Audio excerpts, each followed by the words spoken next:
Hello students, आप सभी का बहुत बहुत स्वागत है। तो आज के क्लास में हम डिस्कस करेंगे ऑपरेटिंग सिस्टम, जो काफी इंपॉर्टेंट चैप्टर है। इससे रिलेटेड काफी सारे क्वेश्चंस एग्जाम में पूछे जाते हैं। तो इस चैप्टर को हम 2 से 3 पार्ट में कवर करेंगे, क्योंकि इस चैप्टर को मुझे काफी डिटेल में डिस्कस करना है, ताकि इस चैप्टर से रिलेटेड अगर कोई भी क्वेश्चन पूछा जाता है तो इजिली आप उसका आंसर दे पाए। तो हमारे चैनल को अभी तक आपने सब्सक्राइब नहीं किया है तो जल्दी से सब्सक्राइब कर लीजिए, साथ में बेल आइकन दबाना मत भूलिएगा। कुछ नए कोर्सेज जल्दी स्टार्ट होने वाले हैं, जो गवर्नमेंट जॉब की अगर आप प्रिपरेशन कर रहे हैं तो यहाँ से आपको काफी हेल्प मिलने वाली है। ओके, तो आइए देखते हैं। सबसे पहले समझते हैं कि ऑपरेटिंग सिस्टम बेसिकली होता क्या है। तो ऑपरेटिंग सिस्टम एक सिंपल तरीके से हम समझने की कोशिश करेंगे। यहाँ पे ऑपरेटिंग सिस्टम एक सिस्टम सॉफ्टवेयर होता है। सबसे पहला पॉइंट ये, इससे रिलेटेड एक क्वेश्चन पूछा जा सकता है, ऑपरेटिंग सिस्टम किस टाइप का सॉफ्टवेयर है। तो ये हमारा सिस्टम सॉफ्टवेयर है। ऑलरेडी मैं कई बार वीडियोज में डिस्कस कर चुका हूं। तो यहाँ पे पहले इस पॉइंट को समझ लेते हैं अच्छी तरीके से। ऑपरेटिंग सिस्टम एक सिस्टम सॉफ्टवेयर है जो यूजर और हार्डवेयर के बीच संवाद स्थापित करने का काम करता है। तो यहाँ पे एक मेन पॉइंट निकल के आ रहा है, संवाद स्थापित करना। मींस अगर आप अपने सिस्टम से इंटरेक्ट होना चाहते हैं तो सबसे पहले आपके सिस्टम में या कंप्यूटर में एक ऑपरेटिंग सिस्टम होना चाहिए, तभी आप अपने सिस्टम को यूज कर पाएंगे। यहाँ पे आगे और देखते हैं, करने का काम करता है और एप्लीकेशन सॉफ्टवेयर को एक प्लेटफॉर्म प्रोवाइड करता है। मींस अगर एप्लीकेशन सॉफ्टवेयर को हमें इंस्टॉल करना है या यूज करना है सिस्टम पे, तो हमारे सिस्टम पे सबसे पहले क्या होना चाहिए, ऑपरेटिंग सिस्टम। साथ में हार्डवेयर को भी कंट्रोल करने का काम करता है। तो यहाँ पे एक सिंपल तरीके से आप इसको समझ लीजिए, ऑपरेटिंग सिस्टम एक सिस्टम सॉफ्टवेयर है जो यूजर और हार्डवेयर के बीच में एक इंटरफेस प्रोवाइड करता है। मींस अगर आप सिस्टम को यूज करना चाहते हैं तो आपके सिस्टम में पहले ऑपरेटिंग सिस्टम होना चाहिए, उसके माध्यम से आप अपने सिस्टम को यूज कर सकते हैं। दूसरा, अगर आप अपने सिस्टम में कुछ एप्लीकेशन सॉफ्टवेयर, जैसे अगर हम एग्जांपल लेते हैं एक मोबाइल का, मोबाइल में जो मोस्टली इस समय जो मोबाइल्स आ रहे हैं उसमें एक ऑपरेटिंग सिस्टम होता है जिसको हम बोलते हैं एंड्रॉइड। अगर आपके फोन में एंड्रॉइड ऑपरेटिंग सिस्टम नहीं होगा तो बहुत सारे अलग अलग एप्लीकेशंस होते हैं जिनको आप यूज करते हैं, जैसे व्हाट्सएप है, काफी पॉपुलर है, फेसबुक है, या इस तरीके के बहुत सारे एप्लीकेशंस होते हैं जिनको आप यूज करते हैं। अगर आपके मोबाइल फोन में एंड्रॉइड ऑपरेटिंग सिस्टम नहीं है तो ये एप्लीकेशंस भी आप यूज नहीं कर पाएंगे। इट मींस जो आपका एंड्रॉइड ऑपरेटिंग सिस्टम है वो व्हाट्सएप या बाकी जितने भी अदर हमारे एप्लीकेशन सॉफ्टवेयर होते हैं उनको एक प्लेटफॉर्म प्रोवाइड करता है। तो आई होप समझ में आ गया होगा ऑपरेटिंग सिस्टम क्या है। एक सिस्टम सॉफ्टवेयर है जो यूजर और हार्डवेयर के बीच में एक इंटरफेस प्रोवाइड करने का काम करता है। दूसरा, जो हमारे एप्लीकेशन सॉफ्टवेयर होते हैं उनको एक प्लेटफॉर्म मींस जगह प्रोवाइड करता है जहां पे उनको हम इंस्टॉल करते हैं। और प्लस हमारे हार्डवेयर के जितने भी कंपोनेंट्स होते हैं उन सबको ऑपरेटिंग सिस्टम मैनेज करता है। तो यहाँ पे कुछ एग्जांपल्स देख लेते हैं कौन कौन से ऑपरेटिंग सिस्टम है, क्योंकि कई बार एग्जाम में इससे रिलेटेड क्वेश्चन पूछा जाता है कि इनमें से कौन सा ऑपरेटिंग सिस्टम नहीं है या फिर इनमें से कौन सा ऑपरेटिंग सिस्टम है। तो यहाँ पे देखिए, विंडोज 10 इस समय सबसे लेटेस्ट ऑपरेटिंग सिस्टम है माइक्रोसॉफ्ट का। दूसरा, इससे पहले था विंडो 8.1 या 8, पहले 8 था, फिर 8.1 आया, फिर उसके बाद विंडो 10 आया सीधे। Window 7, window Vista, window XP, window 2000, Windows NT, Windows Me, Windows 98, और इसी का एक वर्जन था 98 एसई करके एक वर्जन आया था। विंडोज 98, जैसा कि यहां पे हमने लिखा है 98 एसई एंड 98, दोनों अलग अलग वर्जन हैं। विंडो 95, डॉस, ये सब किसके हैं, हमारे माइक्रोसॉफ्ट कंपनी के थ्रू डिजाइन किए गए ऑपरेटिंग सिस्टम है। अब यहां पे देखिए, एप्पल मैक ओएस, जो कि जिसको हम पहले पूर्व में बोलते थे ओएस एक्स, इसका नाम था। इससे रिलेटेड भी क्वेश्चन पूछा जा सकता है कि मैक ओएस को पहले क्या बोलते थे या किस नाम से जाना जाता था, तो इसको हम बोलते थे ओएस एक्स। ओके, यहाँ पे एक मोबाइल फोन के लिए ऑपरेटिंग सिस्टम एप्पल के थ्रू यूज होता है, आईओएस उसका नाम है। एक गूगल ने ऑपरेटिंग सिस्टम डेवलप किया है तो इस समय यूज हो रहा है, गूगल के जितने भी नोटबुक्स आते हैं उनमें यूज होता है, क्रोम ओएस इसका नाम है।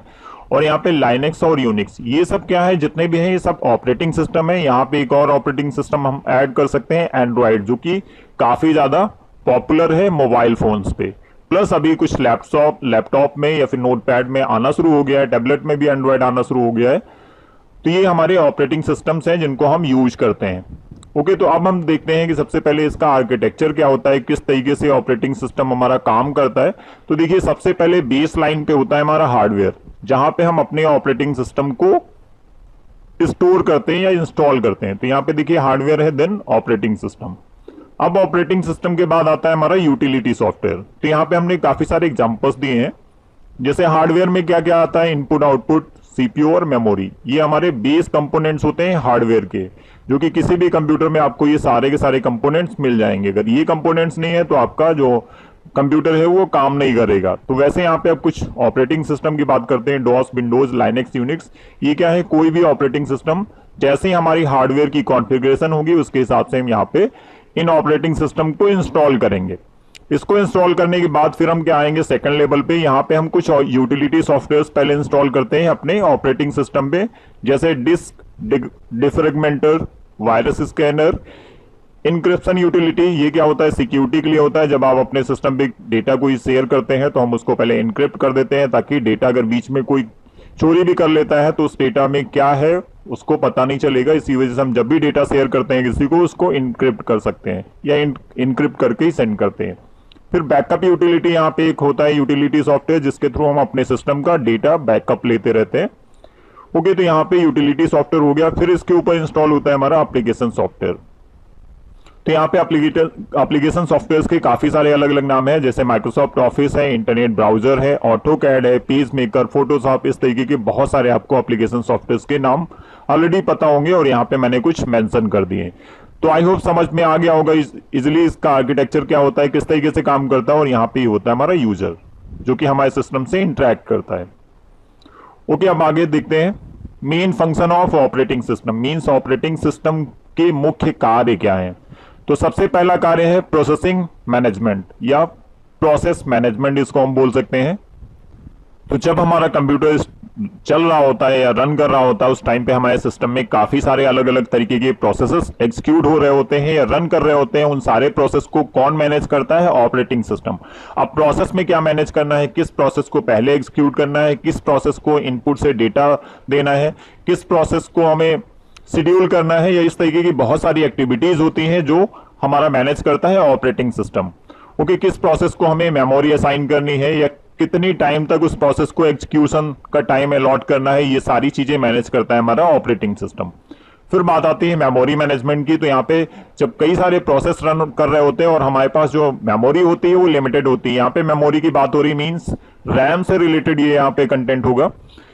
जब हमारे प्रोसेस कई सारे प्रोसेस एक साथ सेम टाइम पे रन कर रहे होते हैं तो वहां पे मेमोरी की प्रॉब्लम आती है, क्योंकि हमारे पास एक मेमोरी होती है जो कि लिमिटेड स्पेस होता है। उसमें से किस अमाउंट में किस प्रोसेस को मेमोरी असाइन करनी है, कितनी टाइम तक उसे यूज करने देना है, ये सारी चीजें मैनेज करता है हमारा ऑपरेटिंग सिस्टम। डेटा मेमोरी में किस तरीके से स्टोर होना है, कैसे रिट्रीव होना है, ये भी सारी चीजें मैनेज करता है ऑपरेटिंग सिस्टम।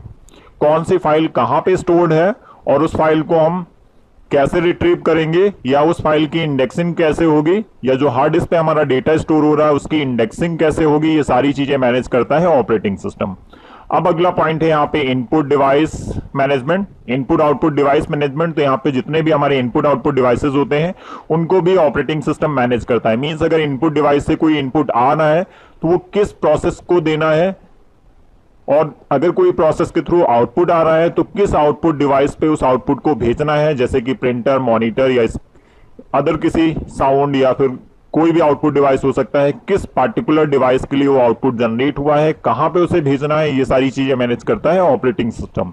तो यहाँ पे ऑपरेटिंग सिस्टम का एक बहुत बड़ा रोल होता है हमारे सिस्टम को चलाने के लिए।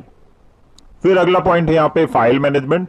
जैसा कि आप सभी जानते होंगे बहुत अलग अलग तरीके के हमारे सिस्टम में फाइल्स होते हैं जिनको मैनेज करता है ऑपरेटिंग सिस्टम। कौन सी फाइल कहां पे स्टोर्ड है, जब आप किसी फाइल को ओपन करते हैं तो वो कैसे रिट्रीव होगी, ये सारी चीजें मैनेज करता है ऑपरेटिंग सिस्टम। यहाँ पे लास्ट पॉइंट है जो काफी इंपॉर्टेंट पॉइंट है, प्रोटेक्शन एंड सिक्योरिटी। तो यहाँ पे सिक्योरिटी से रिलेटेड टॉपिक है ये। तो अगर हमारा कोई डेटा है जो हमारे सिस्टम में स्टोर्ड है, उसको सिक्योरिटी प्रोवाइड करने का भी काम करता है ऑपरेटिंग सिस्टम, ताकि कोई अनऑथराइज पर्सन हमारे डेटा को एक्सेस ना कर पाए। या फिर अगर हम इंटरनेट एक्सेस कर रहे हैं उस टाइम पे अगर हमारे सिस्टम में कोई डेटा पड़ा हुआ है तो ऐसा ना हो अनऑथराइज पर्सन हमारे सिस्टम से कनेक्ट होकर हमारे सिस्टम का कोई डेटा चोरी कर ले। तो ये सारी चीजें मैनेज करने का काम करता है operating system. Means security provide करता है, फाइल मैनेजमेंट प्रोवाइड करता है, इनपुट आउटपुट या अदर जितने भी हार्डवेयर होते हैं उन सबको मैनेज करता है, प्लस मेमोरी मैनेजमेंट का भी काम करता है ताकि कम से कम मेमोरी में हम ज्यादा से ज्यादा काम कर पाए। प्लस जितने भी प्रोसेसेस रन कर रहे होते हैं उन सब सारे प्रोसेसेस को मैनेज करता है, किस प्रोसेस को स्टार्ट करना है, किस प्रोसेस को स्टॉप करना है, ये सारी चीजें मैनेज करता है ऑपरेटिंग सिस्टम। ओके, तो अब हम बात करेंगे टाइप्स ऑफ ऑपरेटिंग सिस्टम। बहुत अलग अलग तरीके के कई कैटेगरीज के हमारे ऑपरेटिंग सिस्टम्स होते हैं जिनको हम यहाँ पे एक एक करके डिस्कस करेंगे। तो सबसे पहला है बैच प्रोसेसिंग ऑपरेटिंग सिस्टम। अब ये क्या होता है कि जैसे कि हमारे पास काफी सारा टास्क है, उसको हम अलग अलग बैचेस में डिवाइड करते हैं, फिर उसके बाद एक के बाद एक बैच को पास करते हैं और वो प्रोसेस होता है। तो इस तरीके का जो सिस्टम होता है वो होता है बैच प्रोसेसिंग। यहाँ पे इमीडिएट रिजल्ट नहीं मिलता है। इसका एक सिंपल सा आप एग्जांपल देख सकते हैं। जैसे आप अपने बैंक से महीने भर का ट्रांजैक्शन करते हैं, लास्ट में आपको एक ईमेल मिलता है जिसमें आपको पूरा मंथली स्टेटमेंट होता है। तो यहाँ पे क्या होता है, ये जो सिस्टम है, ये जो प्रोसेस है वो हमारा बैच प्रोसेसिंग प्रोसेस है। यहाँ पे इनपुट्स हम इकट्ठे करते जाते हैं और फाइनली उसको एग्जीक्यूट करके एक फाइनल लिस्ट बनाते हैं और या समरी होती है जो हमें मिल जाती है। तो यहाँ पे इस तरीके का सिस्टम यूज हो रहा है बैच प्रोसेसिंग। जैसे क्रेडिट कार्ड का पेमेंट है, उससे रिलेटेड जो बिल जनरेट होते हैं वो हमारा बैच प्रोसेसिंग ऑपरेटिंग सिस्टम होता है, उसमें बैचेस में काम होते हैं। ओके, नेक्स्ट है सिंगल यूजर ऑपरेटिंग सिस्टम। तो सिंगल यूजर ऑपरेटिंग सिस्टम वो सिस्टम्स होते हैं जिसमें एट अ टाइम सिर्फ एक ही पर्सन उस मशीन को या उस सिस्टम को यूज कर सकता है। तो यहाँ पे एग्जांपल है कुछ, जैसे विंडो 95, NT एंड 2000, ये विंडोज हमारे सिंगल यूजर ऑपरेटिंग सिस्टम के एग्जांपल्स हैं। नेक्स्ट है मल्टी यूजर ऑपरेटिंग सिस्टम। तो यहाँ पे मल्टी यूजर ऑपरेटिंग सिस्टम वो ऑपरेटिंग सिस्टम होते हैं जिसमें एट अ टाइम कई सारे यूजर उस सिस्टम को यूज करके अपने काम कर सकते हैं। उस सिस्टम को बोलेंगे मल्टी यूजर। लेकिन यहाँ पे बात यह आएगी कि एक ही सिस्टम होगा, उसको कई सारे लोग कैसे यूज करेंगे। तो यहाँ पे ऐसा नहीं होता है। जो हमारा मल्टी यूजर ऑपरेटिंग सिस्टम होता है वो एक मेन सर्वर पीसी होता है और उससे कई सारे टर्मिनल्स को हम कनेक्ट करते हैं जो कई अलग अलग लोग अलग अलग लोकेशंस पे बैठ के उसको यूज करते हैं। सिस्टम हमारे पास एक होता है, टर्मिनल कई सारे होते हैं जिनके थ्रू कई सारे लोग उस सिस्टम को यूज कर सकते हैं। तो वो हमारा होता है मल्टी यूजर ऑपरेटिंग सिस्टम। अब बात करते हैं यहाँ पे, और लाइनेक्स एक हमारा मल्टी यूजर ऑपरेटिंग सिस्टम है, उसका एग्जांपल है। पूछा जा सकता है मे बी एग्जाम में कि मल्टी यूजर ऑपरेटिंग सिस्टम इनमें से कौन सा है, तो आप याद रखिए यूनिक्स। अगला टॉपिक है हमारा मल्टीटास्किंग ऑपरेटिंग सिस्टम। तो मल्टीटास्किंग क्या होता है कि सेम टाइम पे कई सारे टास्क, अलग अलग टास्क रन कर रहे होते हैं हमारे सिस्टम पे। अगर ऐसा कोई ऑपरेटिंग सिस्टम है जो एक टाइम पे कई सारे टास्क को रन कराता है या एग्जीक्यूट कराता है तो उसको बोलते हैं मल्टीटास्किंग। यहाँ पे एग्जांपल देखिए, विंडोज, लाइनेक्स, यूनिक्स, ये सब क्या है, हमारे मल्टीटास्किंग ऑपरेटिंग सिस्टम है। ओके, अब यहाँ पे बात करेंगे टाइम शेयरिंग ऑपरेटिंग सिस्टम। तो यहाँ पे क्या होता है कि इस टाइप का जो ऑपरेटिंग सिस्टम होता है उसमें जो भी जॉब्स होते हैं, जितने भी टास्क होते हैं, उनको एक पर्टिकुलर टाइम असाइन किया जाता है। तो यहाँ पे एक तरीके का मान लीजिए क्लाइंट सर्वर मॉडल होता है जहां पे एक सेंट्रल प्रोसेसर होता है, वो कई सारे टर्मिनल्स पे लोग होते हैं और उसमें से सभी को कुछ बारी बारी से एक टाइम मिलता है, उस टाइम पीरियड में अपनी जॉब्स को एग्जीक्यूट कर सकते हैं उस प्रोसेसर पे। तो ये होता है हमारा टाइम शेयरिंग। मींस कई सारे लोगों को अलग अलग स्लॉट में टाइम दे दिया गया कि आपको इस टाइम पीरियड में अपने जॉब्स को एग्जीक्यूट करना है। तो इस टाइप का जो हमारा ऑपरेटिंग सिस्टम होता है वो होता है टाइम शेयरिंग। अब हम यहाँ पे बात करेंगे रियल टाइम ऑपरेटिंग सिस्टम। ये काफी इंपॉर्टेंट ऑपरेटिंग सिस्टम है। तो रियल टाइम ऑपरेटिंग सिस्टम वो ऑपरेटिंग सिस्टम होता है जिसमें रियल टाइम पे काम होता है। मींस एक टाइम पीरियड फिक्स होता है कि इस टाइम पीरियड में ही ये काम होना है। अगर उस टाइम पीरियड में वो काम हो रहा है, इट मींस हम रियल टाइम ऑपरेटिंग सिस्टम पे काम कर रहे हैं। और अगर उसमें उस टाइम पीरियड में नहीं होता है तो वो रियल टाइम ऑपरेटिंग सिस्टम नहीं होता है, क्योंकि यहाँ पे जो नीड होती है हमारे सिस्टम की, वो नीड ये है कि जो भी टाइम असाइन किया गया उसी टाइम पे हमें आउटपुट मिलना चाहिए। तो यहाँ पे एक सिंपल सा एग्जांपल है, मैं आपको बता रहा हूं। जो हमारा ऑटो पायलट सिस्टम मोड होता है वो रियल टाइम ऑपरेटिंग सिस्टम पे काम करता है और यहाँ पे जो इनपुट्स होते हैं वो कई अलग अलग जगह से आते हैं, उनको प्रोसेस करके विद इन टाइम पीरियड हमें एक आउटपुट जनरेट करना होता है। जैसे कि आप अगर ऑटो पायलट मोड के बारे में थोड़ा भी जानकारी रखते हैं तो वहां पे पता है 1 सेकंड भी काफी मायने रखता है। अगर 1 सेकंड में आउटपुट डिले होता है तो हमारे सिस्टम में काफी तरीके की प्रॉब्लम्स आ सकते हैं। तो यहाँ पे जो सिस्टम यूज होता है वो होता है रियल टाइम ऑपरेटिंग सिस्टम। अब यहाँ पे क्या है, 2 तरीके के हमारे रियल टाइम ऑपरेटिंग सिस्टम को अलग अलग कैटेगराइज किया गया है। एक hard real time operating system और दूसरा है हमारा soft real time operating system. तो आइए इनको भी समझ लेते हैं। क्या hard real time operating system वो ऑपरेटिंग सिस्टम होता है जिसमें जो भी टाइम पीरियड दिया गया, अगर उसमें वो जॉब एग्जीक्यूट नहीं हुई, मींस आउटपुट नहीं मिला, तो उस एग्जीक्यूशन को कैंसिल कर दिया जाता है। मींस उस टास्क को कैंसिल कर दिया जाता है।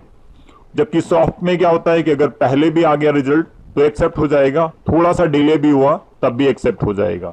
तो यहाँ पे ये सॉफ्ट होता है, इसमें टाइम ड्यूरेशन से पहले भी रिजल्ट आ सकता है और थोड़ा सा डिले भी हो सकता है, जबकि इसमें क्या है, एकदम फिक्स है कि अगर 10 सेकंड बोला गया है कि हमें आउटपुट चाहिए, 10 सेकंड में आउटपुट आता है तो ठीक है। अगर 10 सेकंड के बाद थोड़ा सा भी टाइम एक्सीड होता है या पहले आता है तो ये एक्सेप्ट नहीं करेगा, उसको डिक्लाइन कर देगा, मींस कैंसिल कर देगा सीधे।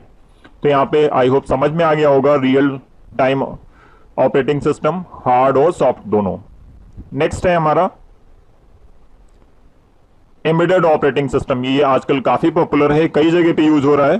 तो यहाँ पे मैंने एग्जांपल भी दिया है, जैसे माइक्रोवेव। माइक्रोवेव में जो हमारा ऑपरेटिंग सिस्टम यूज होता है वो होता है एम्बेडेड, और एम्बेडेड ऑपरेटिंग सिस्टम वो ऑपरेटिंग सिस्टम होते हैं जो डायरेक्टली चिप पे स्टोर रहते हैं, जैसे कि रोम टाइप का कोई चिप होगा जिसपे ये स्टोर रहते हैं।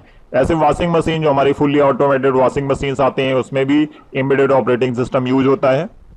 जो हमारा ट्रैफिक कंट्रोल सिस्टम होता है उसमें भी एम्बेडेड ऑपरेटिंग सिस्टम स्टोर रहता है। तो ये कुछ एग्जांपल्स हैं एम्बेडेड के।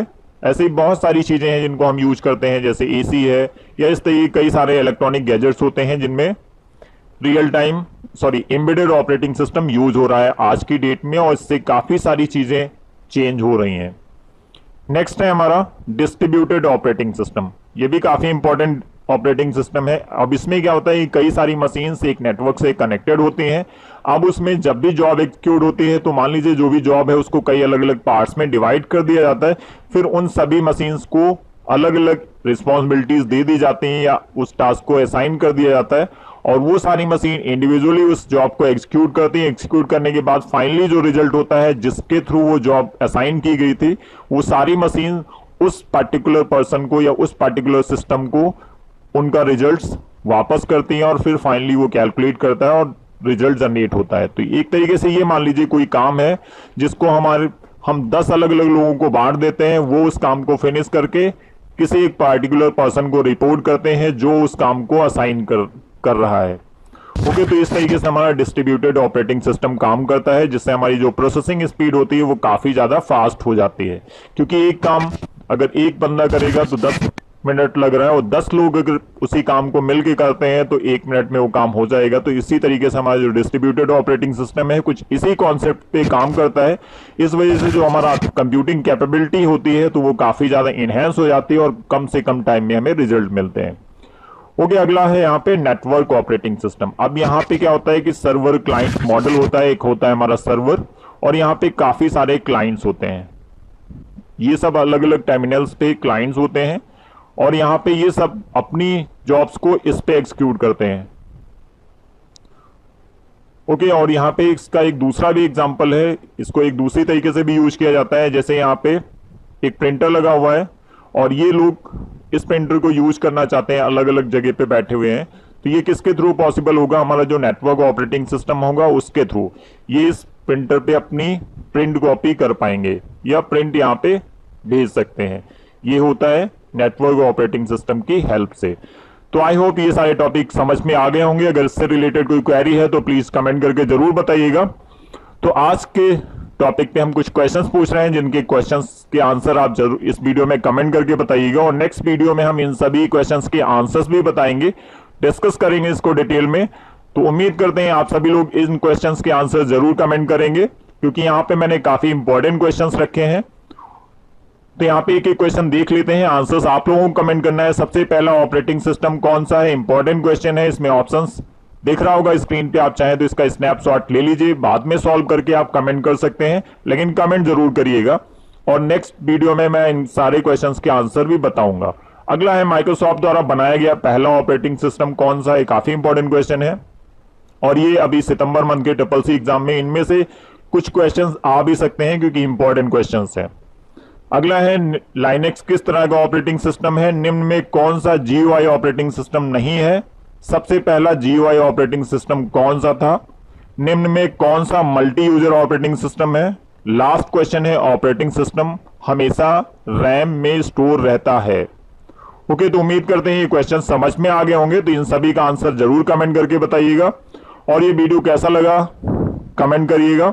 अगर वीडियो पसंद आया तो प्लीज लाइक करना मत भूलिएगा। साथ में हमारे चैनल को अभी तक सब्सक्राइब नहीं किया है तो सब्सक्राइब कर लीजिए, बेल आइकन भी दबा लीजिएगा। अगर कोई क्वेरी है तो आप हमें व्हाट्सएप पे ज्वाइन करके अपने क्वेश्चंस पूछ सकते हैं, चाहे तो आप हमें मेल भी कर सकते हैं।